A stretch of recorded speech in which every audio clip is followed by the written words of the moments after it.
Well, what a great conference that's been. I think it's been absolutely fantastic. I've been to many of these things, and so often they're a bit of an anticlimax. But I think this, from the very beginning, has been absolutely tremendous. And to hear the range of expertise and the specialities and the various things we've heard today, I think it's absolutely fantastic.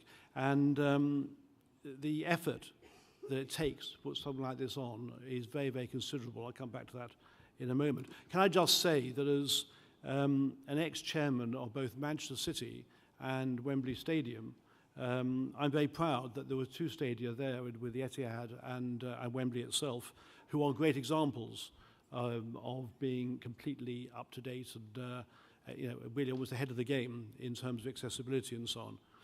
So I'm not going to try and summarize everything you've heard, because I'll only be saying the same thing again, and frankly, we've covered a lot of ground. But I want to do two things. One is to say a number of thank yous, and then it's just to touch on a few key things that have certainly struck me. So first of all, in terms of a lot of thank yous, first to the VIP speakers, Jacques Lambert and Emmanuel Asman, who are both very busy people. I'm delighted they came and opened up for us. And I know that Michel Platini would have been here in different circumstances. So thank you very, very much to them. Secondly, to the Stade de France, they made us very welcome. I think they should get someone else to service their lifts. But other than that, it's been a great venue, and following on from Wembley 4 years ago, it's a great place to be. Thirdly, the speakers.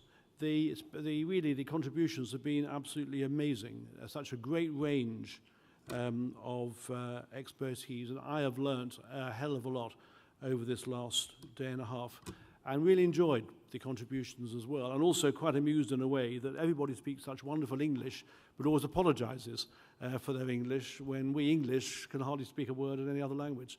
So absolutely wonderful contributions. Thank you very much to the speakers.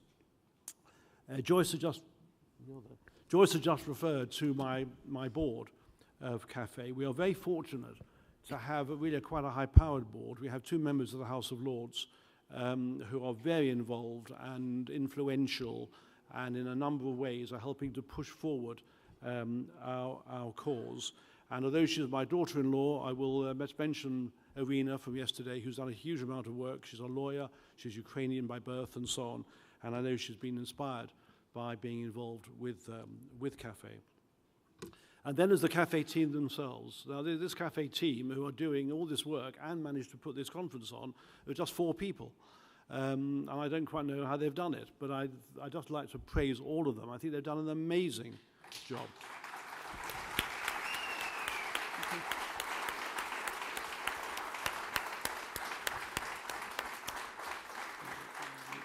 They really have. So they worked awfully hard. Thank you for that. I know they'll appreciate it.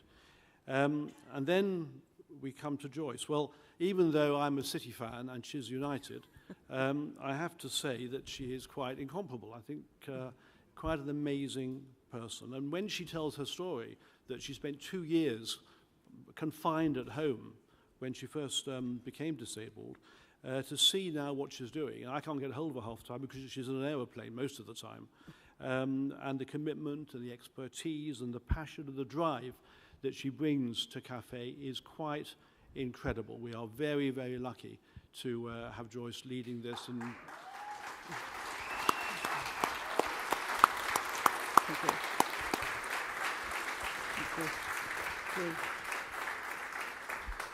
And then I mentioned yesterday, but of course, UEFA, without them we wouldn't be here either. And I want to once again just repeat what I said yesterday. They have been absolutely fabulous in their support. They've never said no to us. They've been generous. But I do believe that they feel they're getting, I use the word value, but getting great value for the investment that they made in CAFE. And finally, I'd like to thank all of you, all you delegates. You're all here. It's not an easy trip for a number of you. You've journeyed from far and wide, and you have made this event. So it's been absolutely fantastic, and I think you should applaud yourselves for being here and everything you've contributed.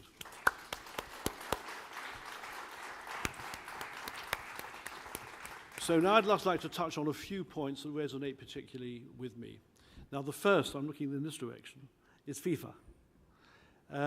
We showed in Brazil, with not very much notice and not a huge amount of investment, how much we could achieve in the visual impairment area. And Moana yesterday described the impact of that very well.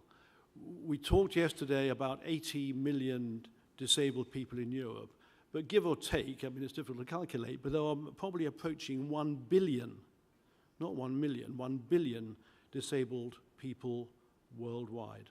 So here is a massive opportunity for FIFA and CAFE. And, you know, with due respect to FIFA, their image could do with a bit of burnishing. And there's great image benefits from this, there are great commercial benefits from this, but above all, there were great humanitarian benefits. And I was very pleased with Madeleine's views yesterday. She expressed, Madeleine, and the warmth you expressed for CAFE and the work that CAFE is doing. But I hope you take this message back to FIFA, that we want to work seriously with them, with a proper long-term commitment where we can have a dedicated resource that we can put, so not really do it almost in our spare time that we're doing at the moment. And if we want to get serious with this work worldwide, Madeleine, then we need to work with FIFA on a proper, structured, long-term basis. And we want to do that, believe me. The second is the Premier League. And again, I was very pleased to hear yesterday of the 2017 commitment. I and others raised the question about lack of teeth. And I sat round the Premier League table. I know how it works. And when you talk about the Premier League, you're talking about 20 clubs, actually. It's 20 clubs of the Premier League. It's not some sort of amorphous body. And it's 20 clubs sitting around a table that actually make the decisions. And clubs will, by and large, I think someone said this a little earlier, I think our friend from Holland, the clubs will work in their own interest, by and large. So what we have to do is convince them that it is in their own interest to pursue this work, because the Premier League, if they do things properly, and they do achieve their commitment for 2017, it will be a great statement. So I'm encouraged. It's a step forward, but we need to really keep pushing at the door and make sure it does open. Thirdly, is the Euro Championships. And when do you think, and I think I'm right in saying, I haven't checked this with Joyce, but after in the 2008 Championships, there was none of this work, there was no legacy. There was really very, very little or nothing in this area. Is that correct? There was a little bit, but there was a little bit. Okay, there was a little bit. But you see how this came on with 2012, with the fantastic work that's been done, and we've had contribution after contribution from Poland and Ukraine. The captains have changed, the stuff from various cities and so on, and we can see that society generally, not just the narrow society of football and so on, but society in general is benefiting enormously from the work being done based upon the 2012 European Championships. And now we've got the 2016 coming in France, where I hope and I know that we'll be building further on 2012. We had a great presentation yesterday on the social, environmental, operational, and sort of legal challenges involved. It's a complex business, but I think we're greatly encouraged that this sort of direction of travel, this journey from 2008, when it wasn't very much, 2012, which was terrific, and 2016, which hopefully will be even better. So the Euro Championships, again, coming back to the work being done by UEFA and through UEFA, is absolutely tremendous. I was quite touched. It was only a smallish thing, but the mention of the work being done in Romania, because I know Romania has a pretty poor record in the past in terms of the treatment of people, and there's a lot of programs in our country about homes for young people, for young children with disabilities, and it didn't make very pleasant viewing. But it's fantastic to see how, again, football is broadening out into wider society and making a real change in that country, as it's happening in many others. And then we had the session on disability access officers. That is clearly a crucial initiative, and as that grows, that's going to make a big difference. And then we had some very specialized sessions, and I learned a great deal from them about hidden disabilities yesterday and about assistance dogs today. And I think some of the stuff we heard about what dogs do and can do and the help they give, and that was really educational. So a lot of very, very specialist So to me, there were some of the highlights. Frankly, everything has been a highlight, but I think some of those things would major on. So in summary, Cafe, by the way, Cafe last year, in the middle of everything, moved offices. Joyce came down from the north to London. We now have new offices right under the shadow of Wembley Stadium. It's a very good place to be. We have a small team which punch incredibly above their weight. I say only 4 people doing all this. And I think also, because of time and change in work, perceptions have changed. When I was on the other side, with clubs and so on, the old level playing field, which was called NADS at the time, were just regarded, frankly, as a bit of a nuisance. I used to hear, oh, they're on the phone again, those disabled people. You know, they're on the phone bothering us again. Well, that has changed, and there's no question that level playing field and Cafe is taken extremely seriously now. But that hasn't happened by accident. It's happened because of a lot of very hard work and a lot of pushing by a lot of people, you know, by you all, by people in power and influential people, are changing that perception. So we have a huge challenge, but a huge opportunity. And remembering that with all the positivity about UEFA and Europe, of the 54 countries in Europe, I checked with Joyce, we're only influencing about 20 of them, less than half. So there's still 34 countries in Europe, let alone the rest of the world, where there is much work to be done. And let's always remember that we're not looking for favors from anybody.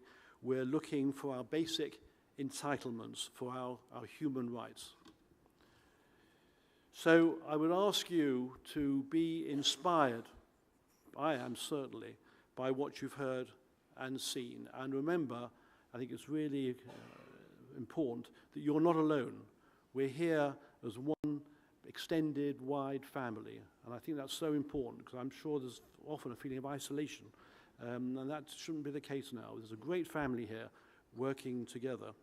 There's an old Far East, I think it's a Chinese saying, that a journey of 1,000 miles begins with one step. Well, I think that's relevant, but I think an even more relevant saying, and it's an old Jewish saying, is you are not required to complete the task, but neither are you free to desist from it, where we're definitely not desisting.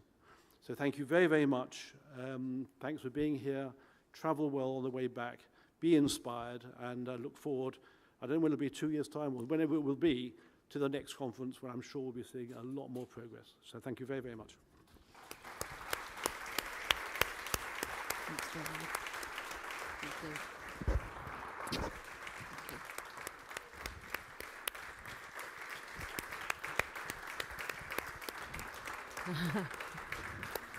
Thank you. Thank you very much, everybody. The good